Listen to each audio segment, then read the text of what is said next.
अगर life insurance के बारे में आपने ये गोल्डन रूल समझ लिया ना, तो आप अपने लाखों रुपए बचा सकते हैं। अब ये गोल्डन रूल क्या है, उससे पहले मैं आपको एक एग्जांपल देना चाहूँगा।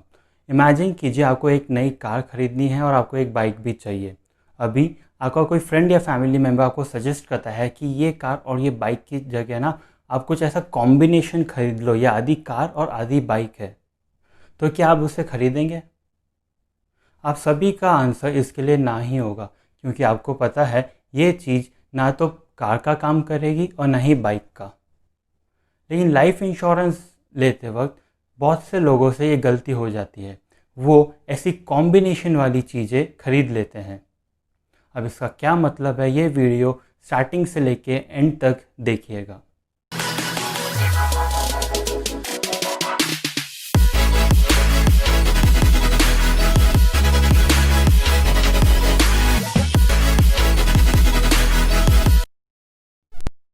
नमस्कार दोस्तों, मेरा नाम है शुभम मेहता और स्वागत है आप सभी का मेरे YouTube चैनल फिनक्यूब में। आज हम लाइफ इंश्योरेंस के बारे में बात करने वाले हैं। वो लाइफ इंश्योरेंस जिसे हमारा लेने का एक ही ऑब्जेक्टिव रहना चाहिए, वो है अगर फ्यूचर में हमें अनफॉर्चुनेटली कुछ हो जाता है तो हमारी फैमिली एक नॉर्मल फाइनेंशियल लाइफ जी सके। अब वो गोल्डन रूल क्या है जिसके बारे में हम बात कर रहे थे? वो गोल्डन रूल ये है, do not mix insurance and investment. जी हाँ, इंश्योरेंस और इन्वेस्टमेंट को मिक्स मत कीजिए। अब इसका मतलब क्या है, हम ये पूरे वीडियो में आगे धीरे धीरे देखेंगे। अगर आप लाइफ इंश्योरेंस लेने जाएंगे तो आपको जनरली मार्केट में 3 टाइप की लाइफ इंश्योरेंस देखने को मिल जाएगी। पहला है टर्म इंश्योरेंस, जिसे हम प्योर इंश्योरेंस भी कहते हैं। दूसरा है एंडोमेंट प्लान और तीसरा है यूलिप। यूलिप यानी कि यूनिट लिंक्ड इंश्योरेंस प्लान। अब ऑप्शन नंबर 2 और ऑप्शन नंबर 3 में आपको सर्वाइवल बेनिफिट मिल जाएगा। ये सर्वाइवल बेनिफिट क्या है? इसका मतलब ये है, जो आप हर साल एनुअल प्रीमियम पे करते हैं, अगर अनफॉर्चुनेटली आपको कुछ हो जाता है तो आपको इंश्योरेंस कवर मिल जाएगा। और अगर आप पॉलिसी टर्म सर्वाइव कर जाते हैं, मतलब आपको कुछ नहीं होता है, तो जो आपने प्रीमियम पे किया था वो और साथ में कुछ एडिशनल रिटर्न आपको फिर से मिल जाएगा। देखिए, अब सुनने में तो है ना ऑप्शन नंबर 2 ऑप्शन नंबर 3 काफ़ी अच्छे लग रहे हैं, क्योंकि हमें पैसा इसमें वापस मिल जाएगा। लेकिन क्या जो सुनने में अच्छा लग रहा है वो सच में अच्छा है? चलिए हम वो देखते हैं। अब हम ऑप्शन नंबर 1 वो है टर्म इंश्योरेंस और ऑप्शन नंबर 2 एंडोमेंट प्लान, दोनों को कंपेयर करके और एक एग्जांपल के थ्रू समझेंगे कि हमारे लिए कौन सा ऑप्शन ज़्यादा बेनिफिशियल है। और इसी बीच हम हमारा जो गोल्डन रूल था उसके बारे में देखेंगे कि do not mix insurance and investment का क्या मतलब था।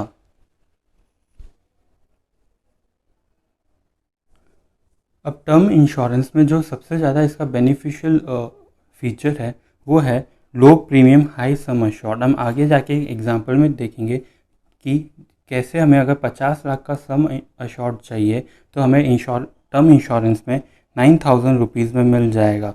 और वही इंश्योरेंस कवर एंडोमेंट प्लान में हमें 1,45,000 रुपीज़ पर एनम देने पड़ेंगे। अब ये 9,000 रुपीज़ मैंने LIC में लिया है। अगर प्राइवेट इंश्योरेंस कंपनीज में आप देखेंगे तो इससे काफ़ी कम में आपको मिल जाएगा।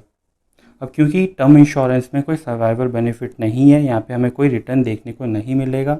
वहीं एंडोमेंट प्लान में हमें 4 से 6% टैक्स फ्री रिटर्न देखने को मिल जाएगा। अभी हम एग्जाम्पल के थ्रू समझते हैं कि हमें कौन सा ऑप्शन ज़्यादा बेनिफिशियल है। इस एग्जाम्पल में मैंने एक पर्सन लिया है, चलिए उसे हम मिस्टर राहुल का नाम देते हैं, जिसकी एज 30 ईयर्स है। वो साल के 5 लाख रुपए कमाता है, नॉन स्मोकर है। उसे एक लाइफ इंश्योरेंस पॉलिसी चाहिए एज 60 तक। और यहाँ पे मैंने PPT 30 ईयर्स रखा है। PPT मतलब प्रीमियम पेइंग टर्म। इसका मतलब ये है हमें कितने साल तक इंश्योरेंस प्रीमियम पे करना है। ये हम अपने चॉइस के अकॉर्डिंग 15-20 साल सेलेक्ट कर सकते हैं। अब यहाँ पे मैंने इंश्योरेंस कवर 50 लाख रुपए का लिया है। 50 लाख ही क्यों? क्योंकि हमें कम से कम एनुअल इनकम का 10 गुना इंश्योरेंस कवर तो लेना ही चाहिए। क्योंकि अगर 15-20 साल बाद अनफॉर्चुनेटली अगर राहुल को कुछ हो जाता है तो 20 साल बाद इन 50 लाख रुपए की वैल्यू आज के मुकाबले काफ़ी कम रहेगी इन्फ्लेशन की वजह से। और उसे इतना पैसा तो चाहिए ही रहेगा ताकि वो अपनी बच्चों की एजुकेशन, मैरिज और घर के खर्चे उसकी फैमिली ढंग से निकाल पाए। चलिए अब हम कैलकुलेशंस करके देखते हैं कि हमें कौन सा ऑप्शन लेना चाहिए। सबसे पहले हम ऑप्शन नंबर 2 एंडोमेंट प्लान में देखेंगे। जैसे हमने पहले डिस्कस किया कि अगर हमें 50 लाख रुपए का सम अशोर्ड चाहिए एंडोमेंट प्लान में, तो हमें हर साल ऑन एन एवरेज 1,45,000 रुपीज़ देने पड़ेंगे और इस पे हमें रिटर्न 4 से 6% मिल जाएगा। मैं यहाँ पे 5% अज्यूम कर रहा हूँ, तो हमें 30 साल बाद 96 लाख रुपीज़ मिल जाएंगे। अब यही चीज़ अगर इसमें राहुल एक छोटा सा चेंज कर देता है, वो है कि अगर इन 1,45,000 को वो दो हिस्सों में डिवाइड कर देता है। पहला है 9,000 रुपये जो कि वो टर्म इंश्योरेंस ले लेगा इससे, और दूसरा जो बाकी बचा हुआ पैसा है वो है 1,45,000 माइनस 9,000 रुपये, वो होता है 1,36,000 रुपीज़। अब ये पैसा ये और कहीं इन्वेस्ट कर सकता है जहाँ पे उसको इन 5% से ज़्यादा रिटर्न मिलेगा। तो हम देखते हैं कि ऑप्शन नंबर 1 टर्म प्लान और बाकी बचा हुआ पैसा अगर राहुल और कहीं इन्वेस्ट करता है तो उसे 30 साल बाद कम से कम कितना पैसा मिलेगा। तो यहाँ पे हम 9,000 रुपये इंश्योरेंस कंपनी को दे देंगे ताकि हमारा टर्म इंश्योरेंस हो जाए। अब ये 9,000 हमारे वापस नहीं आने वाले और बाकी बचा हुआ पैसा है वो 1,36,000। ये हम अज्यूम कर रहे हैं कि राहुल पीपीएफ में इन्वेस्ट कर देगा। पीपीएफ पे अभी जो करंट रेट चल रहा है वो है 7.1%, तो यहाँ पे मैं 7.1% लेता हूँ। तो राहुल को 30 साल बाद 1,30,00,000 रुपए मिलेंगे, जो कि 96 लाख से बहुत ज़्यादा है। डिफरेंस अगर हम देखें तो 35 लाख रुपीज़ का यहाँ पे डिफरेंस आ जाता है। वो 35 लाख रुपीज़ सिर्फ एक छोटा सा चेंज करने से हमें ज़्यादा मिल रहा है।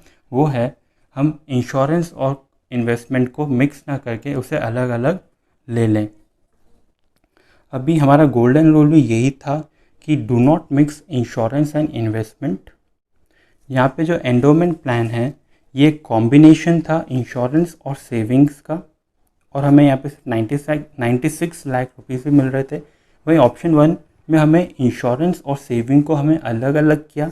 इंश्योरेंस के लिए हमें टर्म प्लान लिया और सेविंग के लिए हमने पीपीएफ में पैसा डाला।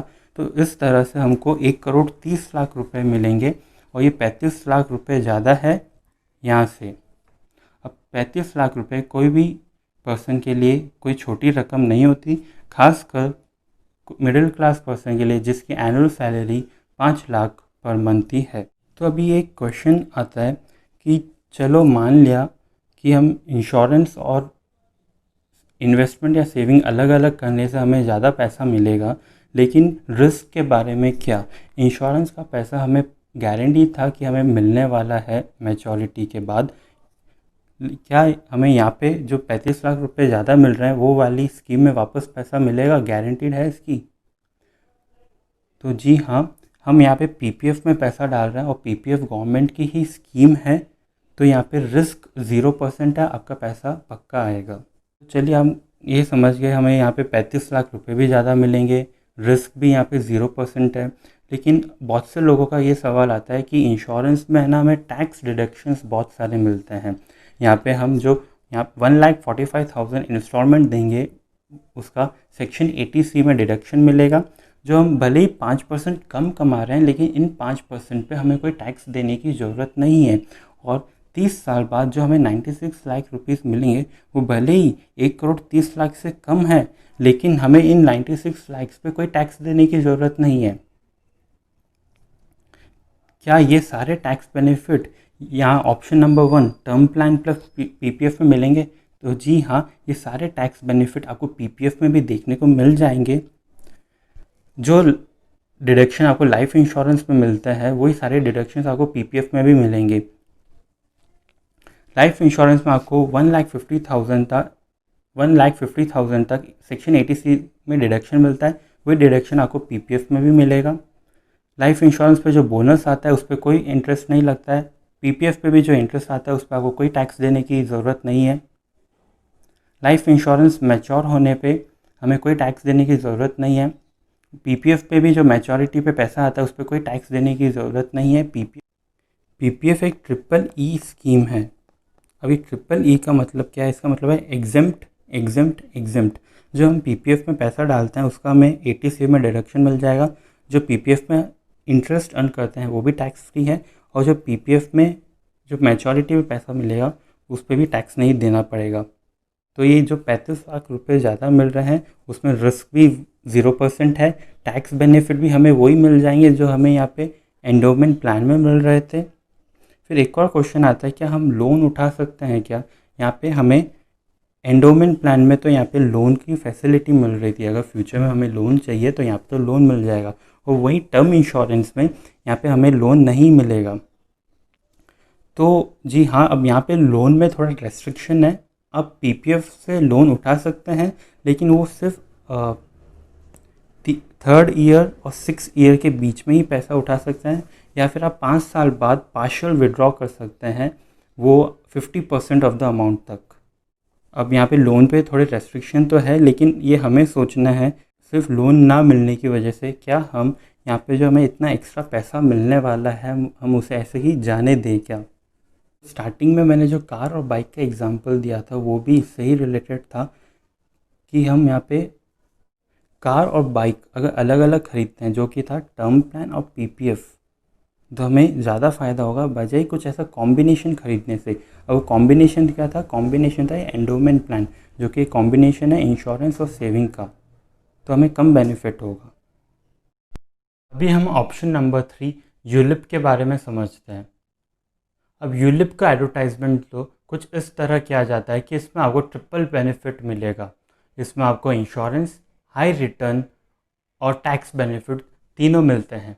यूलिप क्या है? यूलिप एक कॉम्बिनेशन है इंश्योरेंस का प्लस म्यूचुअल फंड्स का। जो आप प्रीमियम पे करते हैं उसमें से कुछ हिस्सा तो इंश्योरेंस में जाएगा और उसका बड़ा हिस्सा म्यूचुअल फंड में इन्वेस्ट किया जाता है। अब ये म्यूचुअल फंड आप अपनी मर्जी से सेलेक्ट कर सकते हैं, वो डेट, इक्विटी, हाइब्रिड या फिर लार्ज कैप, मिड कैप कुछ भी हो सकता है। अब क्योंकि इसमें पैसा म्यूचुअल फंड में इन्वेस्ट किया जाता है तो हमें हाई रिटर्न तो देखने को मिल जाएंगे, लेकिन ये स्कीम में एक बहुत बड़ी दिक्कत है, वो है इसका इंश्योरेंस कवर। इसमें हमें एनुअल प्रीमियम इंटू 10 इतना ही इंश्योरेंस कवर मिलता है। जहाँ पुराने एग्जाम्पल में हमने देखा था, जहाँ मिस्टर राहुल को टर्म इंश्योरेंस 9000 में, एंडोमेंट प्लान 1,45,000 में मिल रहा था, वही 50 लाख का इंश्योरेंस उसे यूलिप में हर साल 5 लाख रुपए देने पड़ेंगे। अब बात यह है 5 लाख रुपए तो उसकी एनुअल सैलरी है, तो वो ये कैसे लेगा? अगर वो 1 से 1.5 लाख रुपए यूलिप में डालता है तो उसे 10 से 15 लाख का इंश्योरेंस कवर मिलेगा, और 15 लाख रुपए राहुल को अगर फ्यूचर में कुछ हो जाता है तो 15 लाख से उसकी फैमिली का एजुकेशन, मैरिज और घर के खर्चे नहीं चल पाएंगे। ये स्कीम में दूसरी एक दिक्कत है, वो इसके हाई चार्जेस। मैंने यहाँ पे एक LIC का यूलिप प्लान ओपन किया है, तो चलिए अब हम इसमें देखते हैं कि हमें कितने तरह के अलग अलग चार्जेस ये स्कीम में लग जाते हैं। ये रहा चार्जेस अंडर द प्लान। पहला है प्रीमियम एलोकेशन चार्जेस। ऑफलाइन लो तो 3.3%, ऑनलाइन लो तो 1.5%। फिर आता है मोर्टेलिटी चार्जेस। फिर है हमारे यहाँ पे फंड मैनेजमेंट चार्ज, यहाँ पे switching charge, partial withdrawal charge और डिसकंटिन्यूस चार्ज। तो यहाँ पे हमें अलग अलग तरीके से 1, 2, 3, 4, 5, 6 तरह के अलग अलग चार्जेस यहाँ पे लग जाते हैं। इनमें से सिर्फ एक फ़ंड मैनेजमेंट चार्ज वो सही है, वो म्यूचुअल फंड को चलाने के लिए लगता है।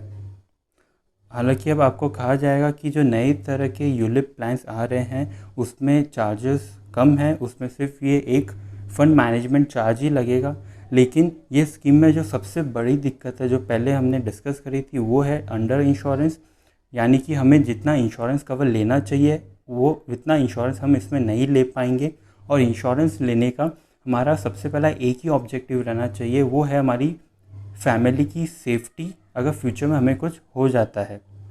तो चलिए अब हम हमारा गोल्डन रूल है वो do not mix insurance and investment, वो इधर लगा के देखते हैं। तो यूलिप प्लान क्या था? यूलिप प्लान एक कॉम्बिनेशन था इंश्योरेंस का और म्यूचुअल फंड का। हम ऐसे कह सकते हैं कि ये मिक्स था इंश्योरेंस और म्यूचुअल फंड का, जहाँ ऐसे प्लान में हमें इंश्योरेंस कवर पूरा ढंग से नहीं मिल पाता है। अभी हम इसी प्लान को अगर अलग अलग लेते हैं, मतलब इंश्योरेंस के लिए तो हम टर्म प्लान ले लेंगे और म्यूचुअल फंड में मार्केट में हज़ारों म्यूचुअल फंड से पैसा लगाने के लिए हम उनमें से कोई सा भी म्यूचुअल फंड सेलेक्ट कर लेंगे, तो हमें ज़्यादा बेनिफिट रहेगा। वीडियो का मतलब यही है कि do not mix insurance and investment. Insurance और इन्वेस्टमेंट को मिक्स मत कीजिएगा। जैसे वीडियो के स्टार्टिंग में एक एग्जांपल दिया था कि कार और बाइक अलग अलग खरीदने से हमें ज़्यादा फ़ायदा होगा उसकी बजाय कुछ ऐसा आधी कार और आधी बाइक खरीदने से, वैसे ही अगर हम एंडोमेंट प्लान खरीदते हैं तो हमें कम फ़ायदा होगा उसकी जगह हम टर्म इंश्योरेंस प्लस पीपीएफ में पैसा डालते हैं तो हमें ज़्यादा बेनिफिट होगा।